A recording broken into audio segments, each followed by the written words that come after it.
All right, I wanted to do a bit on pursuing Reichian therapy in 2021 on the heels of releasing the Hilaritas Press podcast on Wilhelm Reich and his influence on Robert Anton Wilson.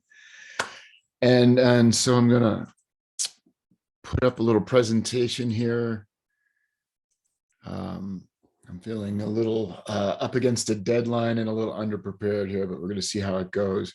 My main concern is that, where am I? There I am. Is that I hear a lot of people in the Robert Anton Wilson community talk about pursuing therapy, and they talk about Reichian therapy and things like this. And they're just really, those therapies were hard to find 50 years ago, and they're even so much more difficult and obscure, just kind of fringe, like hard to find. We have some links here in the show notes to our podcast for some therapists, and you'll see there's just not a heck of a lot of them.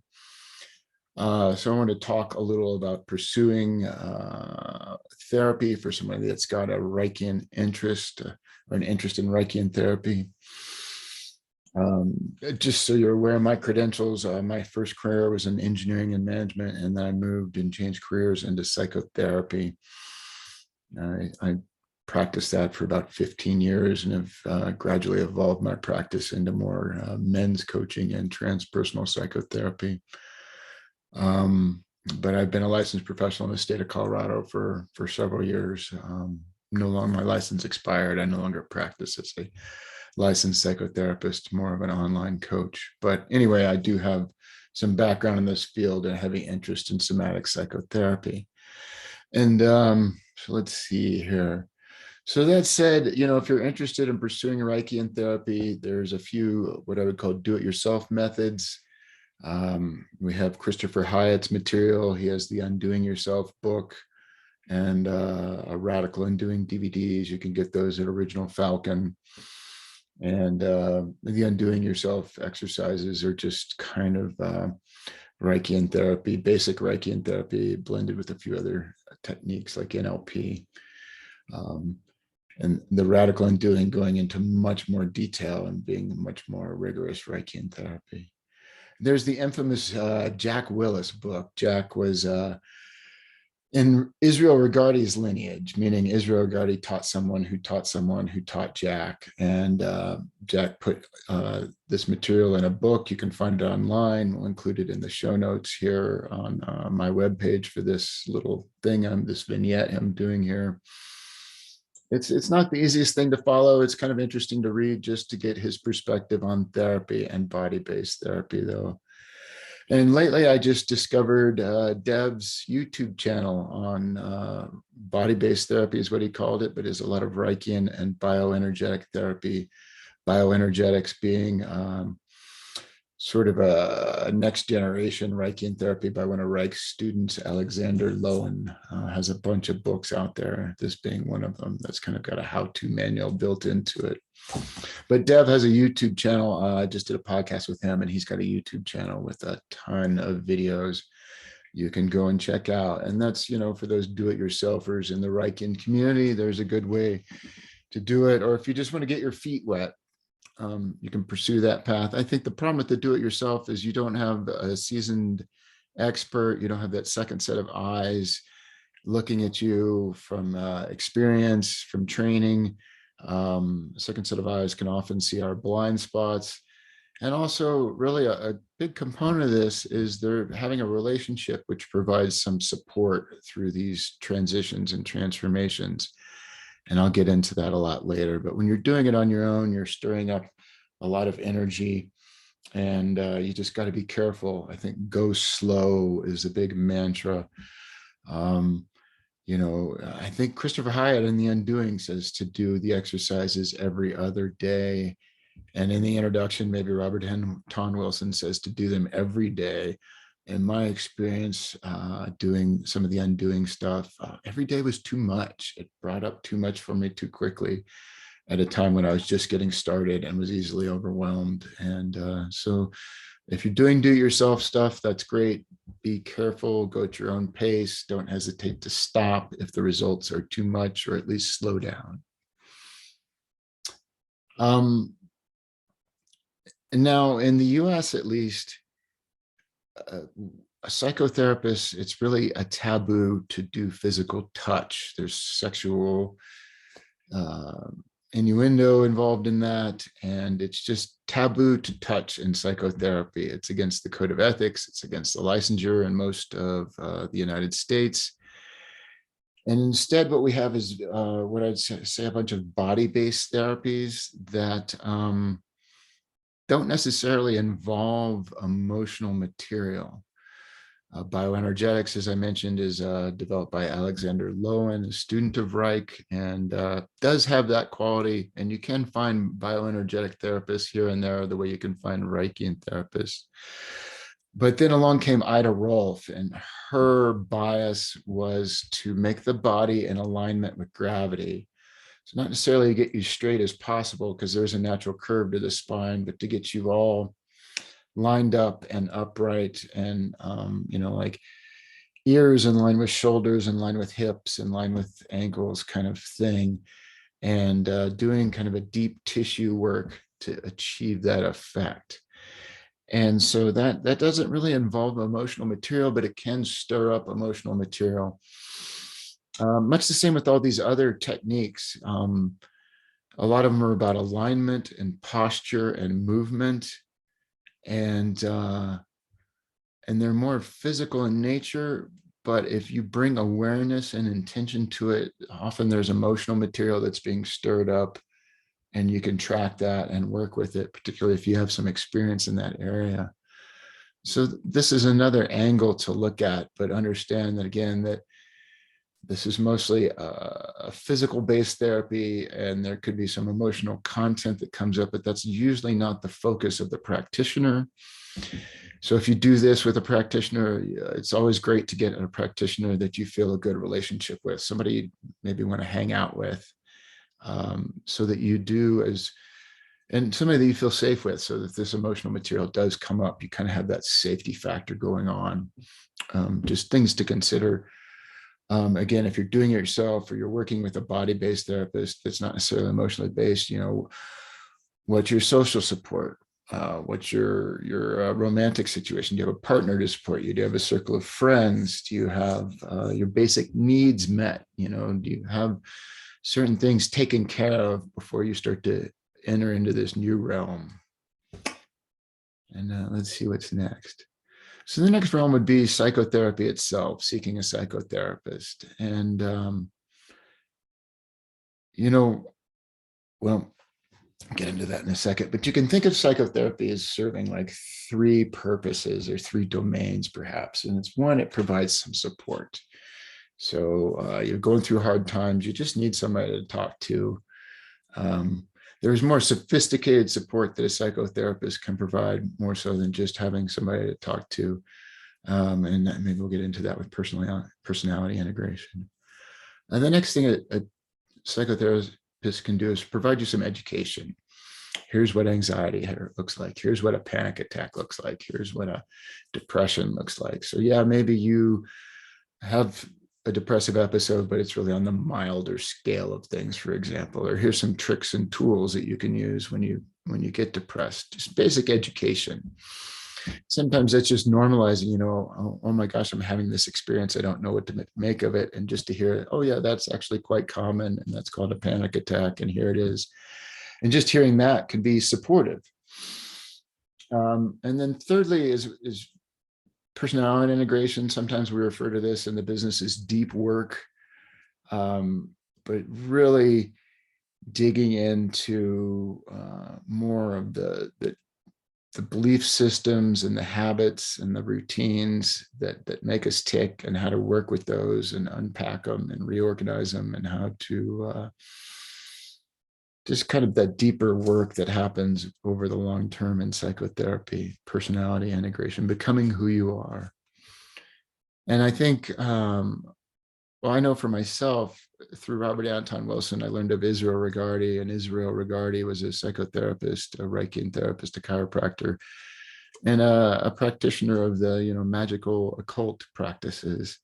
And he would say, before you get into these esoteric magical practices, you really should do 1 year of psychotherapy just to begin the process of self-knowledge and self-awareness. And I think as you progress along that and into magical practice, personality integration is a part of that work. So that's just kind of a way of thinking about it, what psychotherapy is. Now, in the United States, we have different types of practitioners.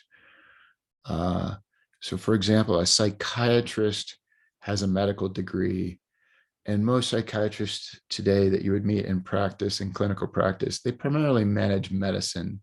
They primarily work with clientele who are maybe having more severe and persistent issues, and they need different psychiatric prescriptions to manage that. They don't really do much one-on-one therapy, but they might be trained in that area. They might spend a little time with you. Some of them do spend a little more time with you, but they're pretty high dollar in terms of, there's not a lot of bang for buck in terms of psychotherapy when you're working with the psychiatrist. That's not their expertise, and they usually have a pretty high rate when they're charging per unit of time. And you'll see a lot of the heavies in the field are psychiatrists. Freud was a psychiatrist. Jung, a lot of the big names. Reich was a psychiatrist, particularly in the early days. A psychologist has a PhD, and sometimes a psychologist might have a research focus, which you wouldn't really find them in, working one-on-one with clients, versus a psychologist with a clinical focus would be trained in one-on-one clinical practice and would go by doctor because they have that PhD. And then most therapists in the United States are what we call master's level clinicians. They have a master's degree, maybe in counseling, maybe marriage and family therapist, maybe social work, and then they would get a licensed under that domain as well. And all these requirements kind of vary state by state. There can be differences. California, for example, I do not believe has counselors. Most counselors would have to become marriage and family therapists, and that's just the way the regulations work in California. But sometimes you hear this objection to therapy about, I don't want somebody looking down my nose at me. And I think that's largely a myth. But there can be some of that. And kind of the further you go up the chain here, the more likely you run into that. Most master's level clinicians are pretty down to earth. However, a PhD might tell you to refer to them as doctor, but maybe it's Dr. Nick instead of Dr. Huber, for example. So there's a little familiarity there, but there's still kind of that hierarchy thing that they introduce with the doctor. And then, psychiatrists are really part of the medical profession. And I think you find that kind of hierarchy vibe more in the medical profession, so more likely to come across that in psychiatry. But certainly, I think in general, that's a myth. You can come across that, but certainly if you just stick to master's levels clinicians, you're most likely just to find somebody that wants to talk to you on your level. It's not somebody that wants to look down their nose at you and tell you everything you're doing wrong. As a psychotherapist, I might say that that's a story in your head, and you might want to really investigate that and see if it's really true or not by talking to a few clinicians. So anyhow, and now modalities, modern modalities. There are a lot of modern options that are body-based psychotherapy.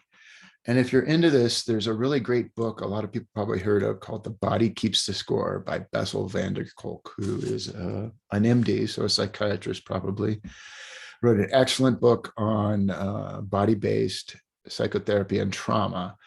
And in that, and I'm going to recommend that to people that have made it this far in the video. He, in that book, covers 5 modalities of psychotherapy that have a trauma and somatic focus. Sensorimotor and psychotherapy and somatic experiencing are 2 that are near and dear to my heart. and would certainly recommend investigating them.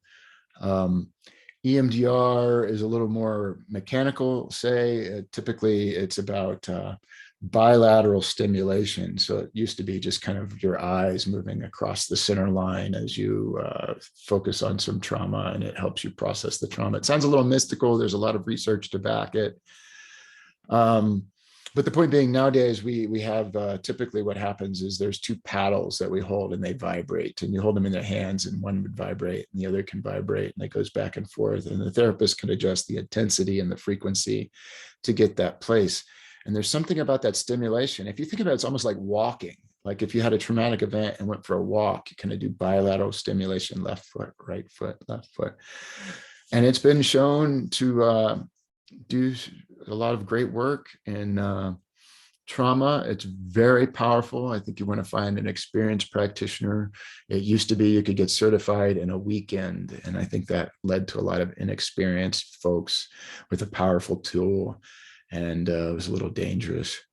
In general, you want to find somebody with the most experience you can, but EMDR, I would highly recommend that. And yoga, there's yoga therapy out there, and the trauma-based yoga therapy. I probably talk about that more in the book. I'm not terribly familiar with it. And neurofeedback is another subject altogether. It's not really it's a brain-based therapy more than a body-based therapy, and it looks for abnormal patterns in the brain and treats that non-invasively.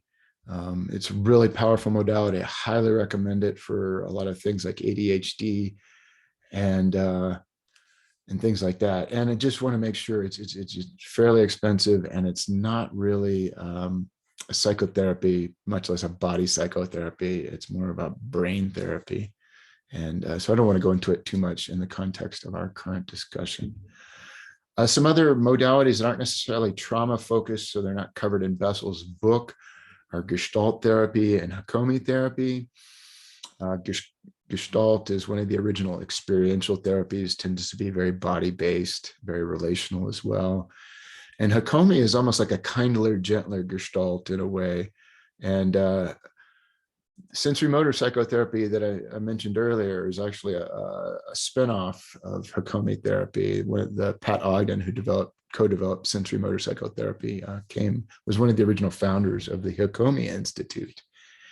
And so that's another very fantastic body-based psychotherapy. It's largely based in reading body language and studying body language, but also working with the body. And a lot of the touch can be involved with some of these, but again, it's kind of taboo in psychotherapy. So if you develop a relationship with your therapist, or you might have a therapist who has a waiver that's more willing to work with you.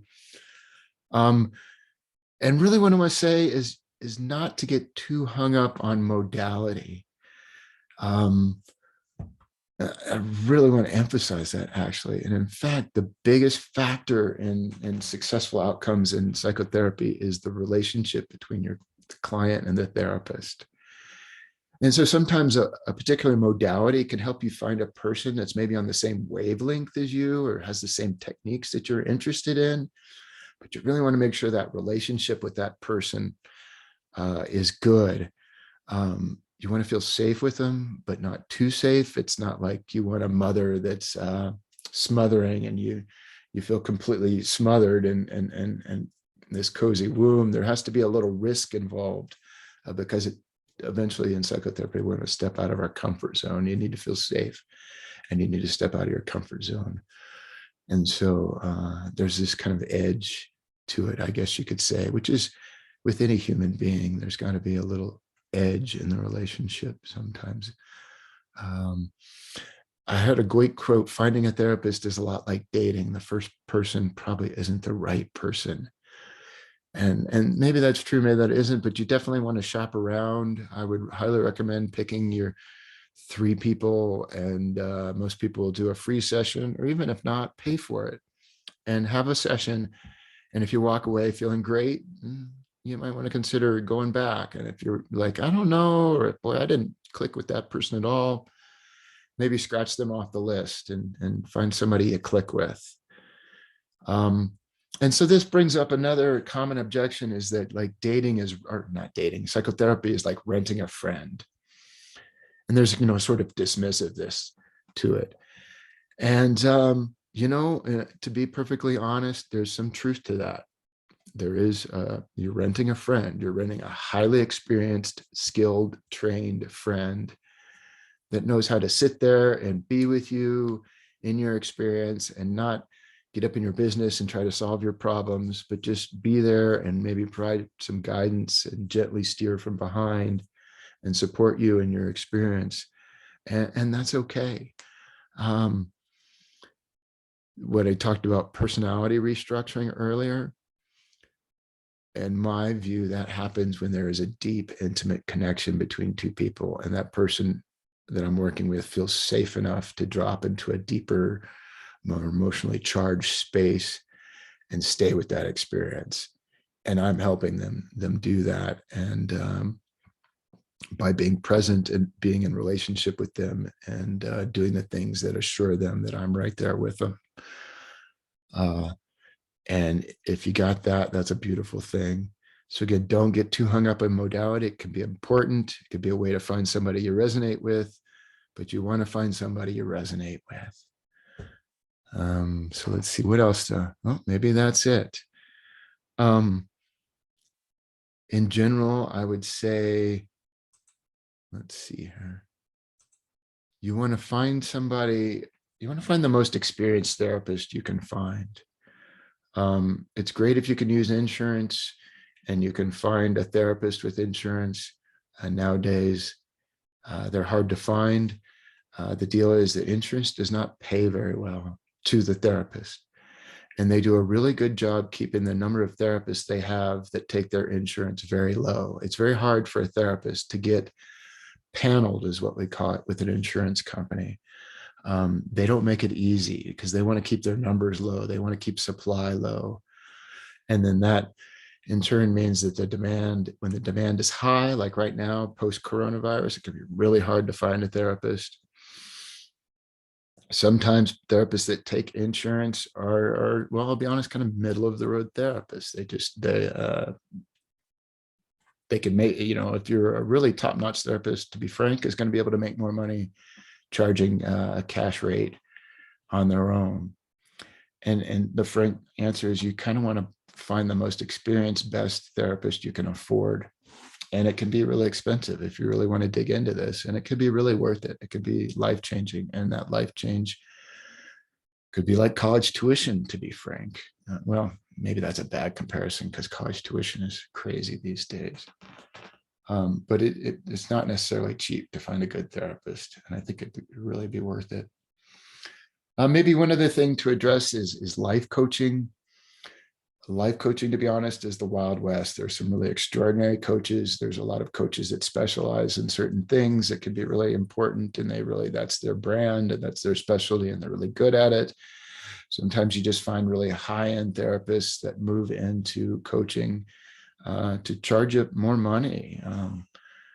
It's kind of where I did it. I wanted to work with people that I could get the most impact out of and specialize with, and I wanted to get what I thought was worth with so much experience. And I don't want to go into that right now, but anybody could be a life coach. You can make a website and be a life coach tomorrow.